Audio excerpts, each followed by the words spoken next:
সাংবাদিকদের ফেলে মার জামাতের, জামার কলার ছিঁড়ে এলোপাথারি চর ঘুষি লাথি।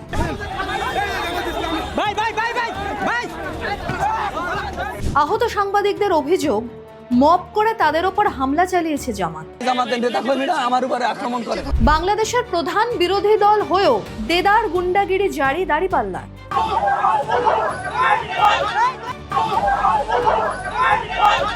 আওয়ামী লীগের দালাল আখ্যা দিয়ে স্বৈরতান্ত্রিক মানসিকতার প্রতিফলন জামাতে। ঘটনার প্রতিবাদে ফুঁসছে সাংবাদিক মহল। তো পুলিশ ডিবি ছিল, তাদের সামনেই আমাদের উপরে এরকম একটি হামলার ঘটনা ঘটছে এবং তারা কিন্তু আমাদের আওয়ামী লীগের ট্যাগ দিয়ে মারতেছে। ঘটনায় জড়িতদের বিরুদ্ধে উপযুক্ত আইনি ব্যবস্থা চেয়ে সোচ্চার সংবাদ মাধ্যমের কর্মীরা। ঠিক কি কারণে এই হামলা, পুলিশে বা কি করছিল? মব তৈরি করে ফের কি মেটিকিউলাস ডিজাইনকে চাগার দেওয়ার চেষ্টা? চোখ রাখুন আজকের এই প্রতিবেদনে।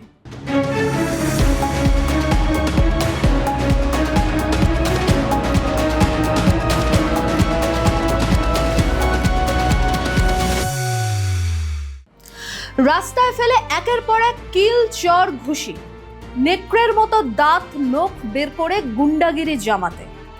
নৃশংস এই হামলার সাক্ষী থাকলো ধানমন্ডি 32 এলাকা। ঠিক কি হয়েছিল? আওয়ামী লীগের 77তম প্রতিষ্ঠা বার্ষিকী উপলক্ষে বাংলাদেশে একাধিক কর্মসূচি নেওয়া হয় দলের তরফে। পাল্টা রাস্তায় নেমে এর প্রতিবাদে সামিল হওয়ার ঘোষণা দেয় জামাত। ঢাকার ধানমন্ডি 32 এলাকায় তাদের দলের তরফে একটি সমাবেশের ডাক দেওয়া হয়। সেখানে সংবাদ মাধ্যমের কর্মীরা খবর সংগ্রহে গেলে তাদের ওপর ঝাঁপিয়ে পড়ে জামাতের মব। হামলার শিকার হন দৈনিক সকালের মাল্টিমিডিয়া রিপোর্টার মাহফুজুর রহমান শিশির। তাকে বাঁচাতে গিয়ে আরো কয়েকজন সাংবাদিকও আক্রান্ত হন। সূত্রের খবর, জামাতের একটি মিছিল ধানমন্ডিতে শেষ হতেই সংবাদ মাধ্যমের কর্মীদের দেখে তেলে বেগুনে জ্বলে ওঠে জামাতিরা। দীর্ঘ সময় ধরে বক্তৃতা চলাকালীন আয়োজকদের তা সংক্ষিপ্ত করার অনুরোধ জানান তারা। এরপরই সাংবাদিকদের ফ্যাসিবাদের দোসর আখ্যা দিয়ে তাদের ওপর চড়াও হয় জামাতি মব।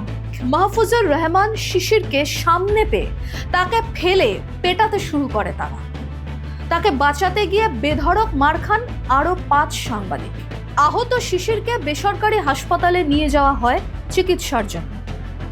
এখানে প্রশ্ন উঠতেই পারে, সাংবাদিকরা কেন জামাতিদের বক্তব্য সংক্ষিপ্ত করার কথা বলেছিলেন?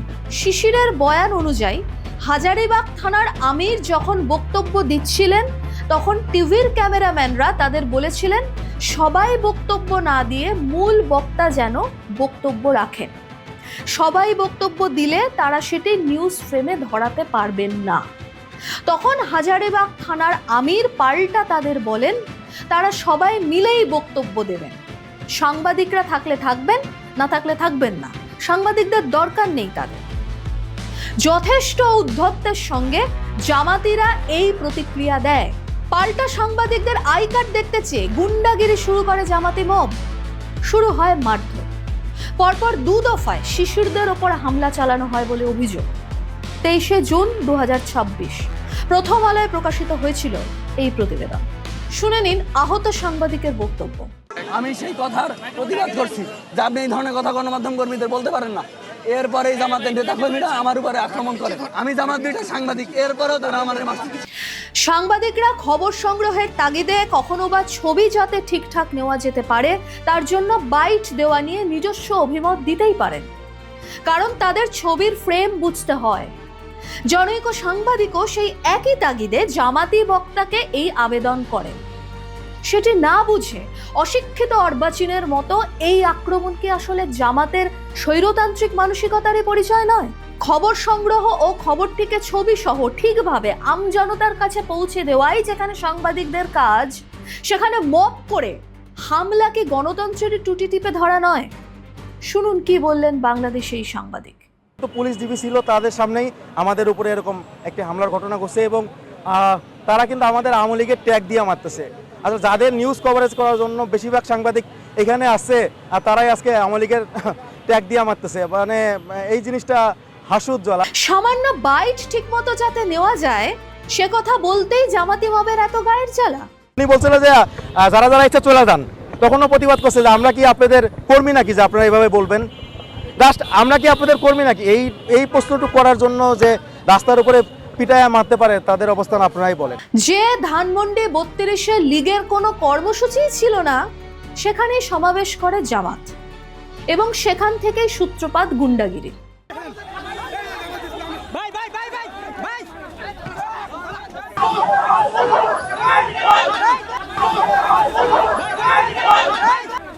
মব তৈরি করে সাংবাদিকদের পেছনে লেলিয়ে দেওয়া কিংবা সংবাদ কর্মীদের রাস্তায় ফেলে বেধড়ক মার।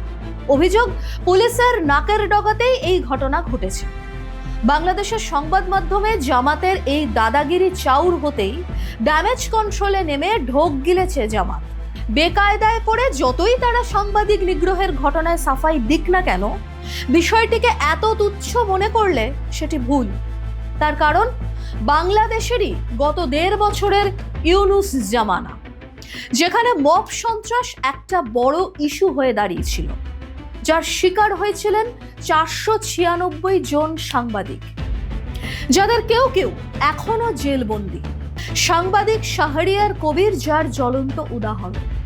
পেশার তাগিদে খবর সংগ্রহ করতে গিয়ে মবের শিকার সাংবাদিকদের অনেকে যেমন জেলবন্দী এখনো, তেমনি প্রাণ ভয়ে দেশ ছাড়া বহু। আত্মগোপনও করে আছেন কেউ কেউ। কবে মিলবে বিচার, তা নিয়ে চলছে গড়িমসি। উত্তর সেই 20 বাও জলে। ইউনুসের মেটিকিউলাস ডিজাইনের ফসল এই মব সন্ত্রাস যে এখনো দগদগে ঘা, তার নমুনা দেখালো বটে জামাত। গণতন্ত্রের চতুর্থ স্তম্ভকে রাস্তায় ফেলে কিল, চর, ঘুষি, লাথি দিতে যাদের গণতন্ত্র লঙ্ঘন হয় না। প্রশ্ন উঠেছে, পেশার তাগিদে খবর করতে গিয়ে যদি মবের শিকার হতে হয়, তাহলে গণতান্ত্রিক দেশে স্বাধীন সাংবাদিকতা বলে কি কোনো বস্তু থাকে আর? আপনাদের মনে করিয়ে দিই, গত 16 জুন সংবাদপত্রের ব্ল্যাক ডে উপলক্ষে জামাতের অফিসিয়াল এক্স হ্যান্ডেল থেকে একটি পোস্ট করা হয়।